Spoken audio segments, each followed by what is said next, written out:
Genesis 41. When 2 full years had passed, Pharaoh had a dream.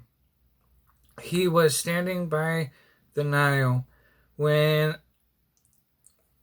out of the river there came up 7 cows, sleek and fat, and they grazed among the reeds. After them, 7 other cows, ugly and gaunt, came up out of the Nile and stood beside those on the riverbank. And the cows were so ugly and gaunt, ate up the 7 sleek, fat cows. Then Pharaoh woke up. He fell asleep again and had a second dream. 7 heads of grain, healthy and good, were growing up on a single stalk. After them, 7 other heads of grain sprouted, thin and scorched by the east wind. The thin heads of grain swallowed up the 7 healthy, full heads. Then Pharaoh woke up. It had been a dream.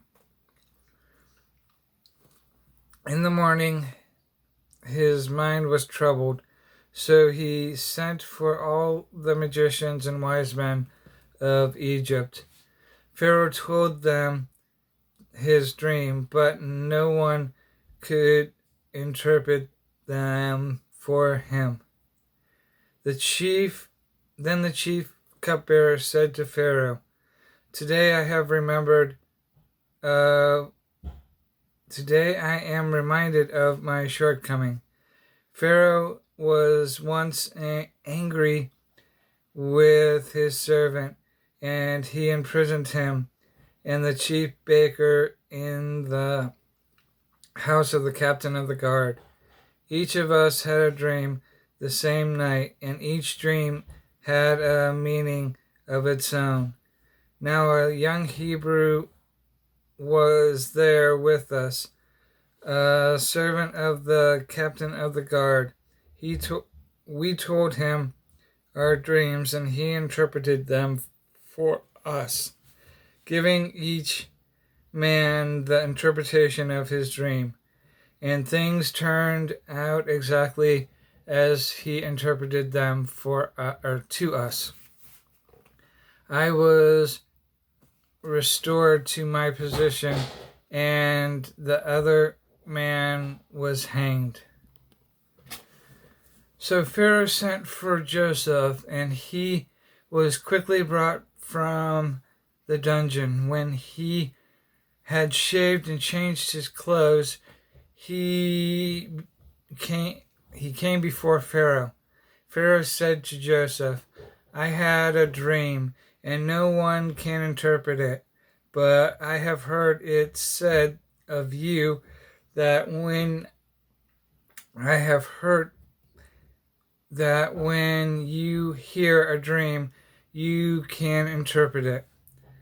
I cannot do it, Joseph replied to Pharaoh, but God will give Pharaoh the answer he desires. Then Pharaoh said to Joseph, In my dream I was standing on the bank of the Nile, when out of the river there came up 7 cows, fat and sleek, and they grazed upon the weeds. After them 7 other cows came up, scrawny and very ugly and lean. I had never seen such ugly cows in all the land of Egypt. The lean, ugly cows ate up the 7 fat cows that came up first. But even after they ate them, no one could tell that they had done so. They looked just as ugly as before. Then I awoke. In my dream, I also saw 7 heads of grain, full and good, growing on a single stalk. After them, 7 other heads sprouted, withered and thin, and scorched by the east wind. The thin heads of grain swallowed up the 7 good heads. I told this to the magicians, but none could explain it to me. Then Joseph said to Pharaoh, "The dreams of Pharaoh are one and the same. God has revealed to Pharaoh what he is about to do. The 7 good cows are 7 years, and the 7 good heads of grain are 7 years. It is one and the same dream. The 7 lean, ugly cows that came up afterward are 7 years, and so are the 7 worthless heads of grain scorched by the east wind. They are 7 years of famine." It is just as I said to Pharaoh. God has shown Pharaoh what he is about to do. 7 years of great abundance are coming throughout the land of Egypt, but 7 years of famine will follow them. Then all the abundance in Egypt will be forgotten, and the famine will ravage the land. The abundance in the land will not be remembered, because the famine that follows will be so severe. The reason the dream was given to Pharaoh in 2 forms is that the matter has been firmly decided by God, and God will do it soon. And now let Pharaoh look for a discerning and wise man, and put him in charge of the land of Egypt. Let the Pharaoh appoint a commissioner over the land to take 1/5 of the harvest of Egypt during the 7 years of abundance. They should collect all the food of these good years that are coming, and store up the grain under the authority of Pharaoh, to be kept in the cities for food. This food should be held in reserve for the country, to be used during the 7 years of famine that will come upon Egypt, so that the country may not be ruined by the famine." The plan seemed good to Pharaoh and to all his officials. So Pharaoh asked, "Can we find anyone like this man, one in whom is the Spirit of God?" Then Pharaoh said to Joseph, "Since God has made all this known to you, there is no one so discerning and wise as you.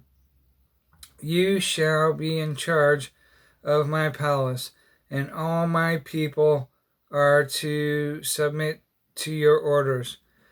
Only with respect to the throne will I be greater than you." So Pharaoh said to Joseph, "I hereby put you in charge of the whole land of Egypt." Then Pharaoh took his signet ring from his finger and put it on Joseph's finger. He dressed him in robes of fine linen and put a gold chain around his neck. He had him ride a chariot as his second in command, and men shouted before him, "Make way." Thus he put him in charge of the whole land of Egypt. Then Pharaoh said to Joseph, I am Pharaoh, but without your word no one will lift hand or foot in all Egypt. Pharaoh gave Joseph the name Zaphenath Paneah and gave him Asenath, daughter of Potiphar, prince of On, to be his wife. And Joseph went throughout the land of Egypt. Joseph was 30 years old when he entered the service of Pharaoh, king of Egypt. And Joseph went out from Pharaoh's presence and traveled throughout Egypt. During the 7 years of abundance, the land produced plentifully. Joseph collected all the food produced in those 7 years of abundance in Egypt and stored it in the cities. In each city, he put the food grown in the fields surrounding it. Joseph stored up huge quantities of grain, like the sand of the sea. It was so much that he stopped keeping records because it was beyond measure. Before the years of famine came, 2 sons were born to Joseph by Asenath,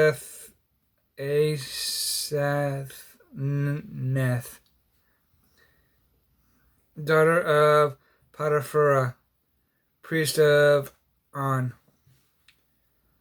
Joseph named his firstborn Manasseh and said, "It is because God has made me forget all my trouble, and all my family's household." The second son he named Ephraim and said, "It is because God has made me fruitful in the land of my suffering." The 7 years of abundance in Egypt came to an end, and the 7 years of famine began. Just as Joseph had said, there was famine in all the other lands, but in the whole land of Egypt there was food. When all Egypt began to feel the famine, the people cried out to Pharaoh for food. Then Joseph told all the Egyptians, Then Pharaoh told all the Egyptians, "Go to Joseph and do what he tells you." When the famine had spread over the whole country, Joseph opened the storehouses and sold grain to the Egyptians, for the famine was severe throughout Egypt, and all the countries came to Egypt to buy grain from Joseph because the famine was severe in all the world.